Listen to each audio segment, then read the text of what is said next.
बलूचिस्तान अवामी party का सबसे बड़ा मसला ये था कि क़ियादत की फुकदान थी।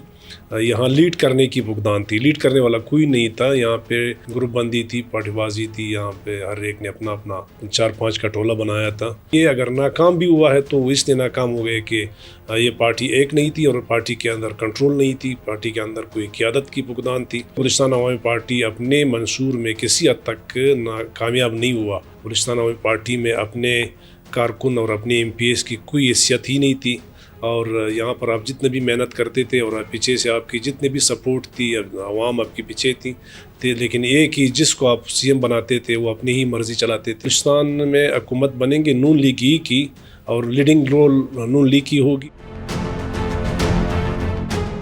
मुल्क की सबसे बड़ी जमातें ख़ास तौर पर पाकिस्तान मुस्लिम लीग नून और पाकिस्तान पीपल्स पार्टी की जानिब से इस वक्त मुल्क के मुख्तलिफ़ सूबों में कायदीन जा रहे हैं, मरकज़ी रहनुमा जा रहे हैं, मुख्तलिफ़ सियासी रहनुमाओं से मुलाकातें जारी है क्योंकि आम इंतखाबात का ऐलान हो चुका है। और इस वक्त बलूचिस्तान भी जो है इन दोनों जमातों की जो है नज़र बलूचिस्तान पर भी है। और हालिया दिनों में हमने देखा कि पाकिस्तान मुस्लिम लीग नून के कायद मियाँ मोहम्मद नवाज शरीफ कोयटा आए, यहाँ पर अहम शख्सियात जो है सूबे के वो नून लीग में शामिल हुए। और इसके बाद अब पीपल्स पार्टी भी जो है सूबे के मुख्तलिफ़ कबायली शख्सियात साबिक MPs MNA से रब्ते कर रहे हैं और पार्टी में शमूलियत की दावतें दे रहे हैं। इस तमाम तर सूरत हाल में बात करते हैं हालिया दिनों में नून लीग में शमूलियत करने वाले साबिक सूबाई वज़ीर नूर मोहम्मद दुमर साहब हमारे साथ मौजूद है। बहुत शुक्रिया सर कीमती वक्त देने का। एक मरतबा फिर मरकज़ी जमातों का सूबे पर नज़रें हैं, क्या समझते हैं कि सूबे के कितने मसाइल किस हद तक जो है हल हो सकते हैं? जी मेहरबानी, शुक्रिया आपके चैनल का। बात यह है कि जहाँ तक हमारे सूबे की मसले मसाइल है वो ज़ाहिर सी बात है आज के नहीं है। और ये जब से पाकिस्तान बना है तो बलूचिस्तान एक छोटा सूबा है और एक पसमानदा सूबा है। तो हर हुकूमतों की कोशिश रही है कि हम बलूचिस्तान की पसमानदगी को दूर करें। और सूबाई हुकूमतों ने भी कोशिश की है और मरकज़ी हुकूमतों ने भी अपने अपने हिस्सा डाला होगा इसमें।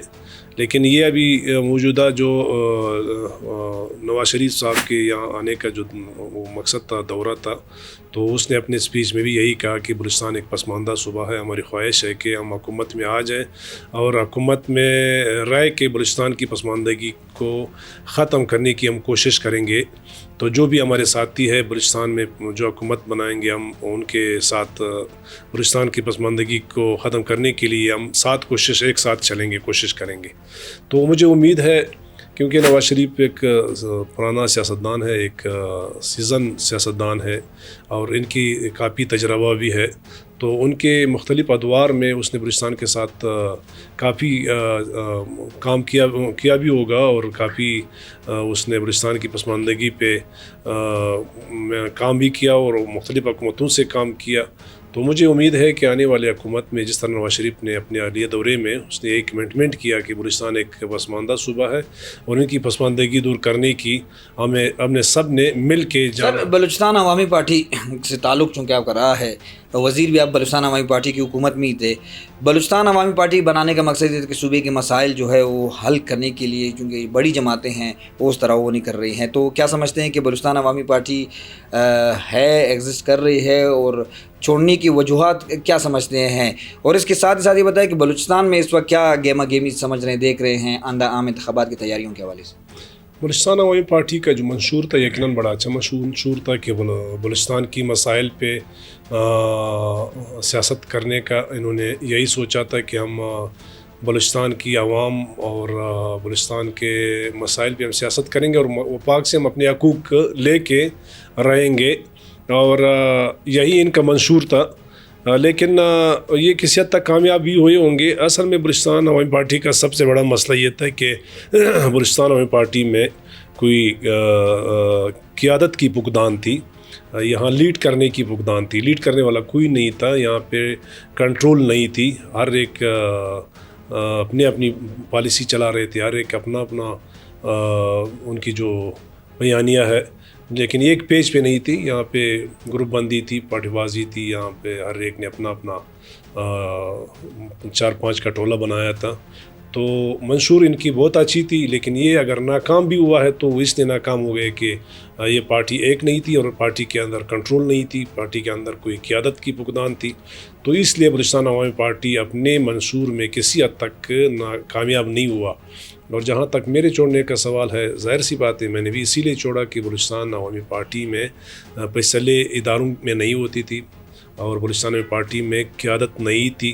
بلوچستان عوامی پارٹی میں اپنے کارکن اور اپنے ایم پی ایس کی کوئی حیثیت ہی نہیں تھی، اور یہاں پر آپ جتنے بھی محنت کرتے تھے اور پیچھے سے آپ کی جتنے بھی سپورٹ تھی، عوام آپ کے پیچھے تھی، لیکن ایک ہی جس کو آپ سی ایم بناتے تھے وہ اپنی ہی مرضی چلاتے تھے. آپ جس حلقے سے منتخب ہوئے ہیں آج بھی وہاں پہ مسائل تو ہوں گے، کیا سمجھتے ہیں کہ آپ کے حلقے کے مسائل کیا ہے؟ اور اس کے علاوہ نون لیگ چونکہ بلوچستان میں اکثر اوقات مخلوط حکومت ہی بنتی ہے، تو قوم پرستوں کے ساتھ مل کی حکومت بنائیں گے؟ نون لیگ کی حکومت ہی آپ سمجھتے ہیں بنے گی یا قوم پرستوں کے ساتھ قوم پرستوں کو دیں گے؟ نہیں، وہ سو یہ ہے، مجھے امید ہے نون لیگی حکومت بنائیں گی، کولیشن حکومت ہوں گی، اپنے اتحادیوں کے ساتھ مل کے حکومت بنائیں گی. کیونکہ آپ نے بھی دیکھا کہ میاں صاحب کے آنے پہ تقریباً یہاں پہ 40 کے قریب الیکٹیبلز وہ لوگ تھے جنہوں نے اپنے حلقوں سے کافی بار سیٹیں وہ جیت چکے تھے، وہ لوگ شامل ہو گئے. تو تقریباً اس میں ہمیں امید ہے کہ ہمیں 20-25 MP ہم نکالیں گے. تو بلوچستان میں حکومت بنیں گے نون لیگی کی، اور لیڈنگ رول نون لیگ کی ہوگی، باقی جو ہے کولیشن پارٹنر ہوں گے، باقی پارٹیاں بھی ہمارے ساتھ ہوں گی جو PDM کا حصہ ہے، جنہوں نے آپ نے دیکھا کہ نواز شریف کے آنے پہ نواز شریف کو ویلکم بھی کہا، اور نواز شریف کے ساتھ ہر ایک پارٹی کی وفود بھی آ گئے، ملاقاتیں بھی ہوئی. تو یہی لوگ ہمارے ساتھ ان کی حلقے کے حوالے سے کہ حلقہ کے مسائل کیا ہے، کیا سمجھتے ہیں کہ حل کرنے کی ضرورت ہے؟ ہمارے علاقے میں کافی مسائل ہے، کیونکہ ہمارے حلقے پہ تقریباً کوئی ایک جماعت کی ایسی جماعت کی حکومت رہی ہے جن کی منشور میں ترقی کا لفظ ہی نہیں ہے. وہ ترقی پسند نہیں آپ کہہ سکتے ان کو. انہوں نے علاقے کو اتنا پسماندہ رکھا ہے کہ آپ کوئی جس طرح 35 سال انہوں نے اس ہمارے حلقے پہ حکومت کی ہے، تو انہوں نے ان کی چھوڑے ہوئے مسائل اتنی زیادہ ہے اور انہوں نے علاقے کی ترقی پہ کوئی کام ہی نہیں کیا ہے.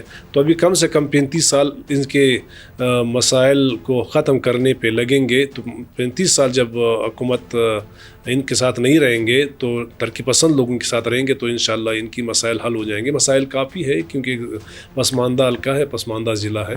جی بالکل، جیسا کہ زیارہ سنجاوی سے اور اس ہنائی سے انہی کا ہی تعلق ہے اور یہاں سے MPA منتخب ہوئے تھے، تو ان کا یہی کہنا ہے کہ حلقے کے مسائل کافی سارے ہیں، حل کے لیے کئی سال جو ہے وہ درکار ہے.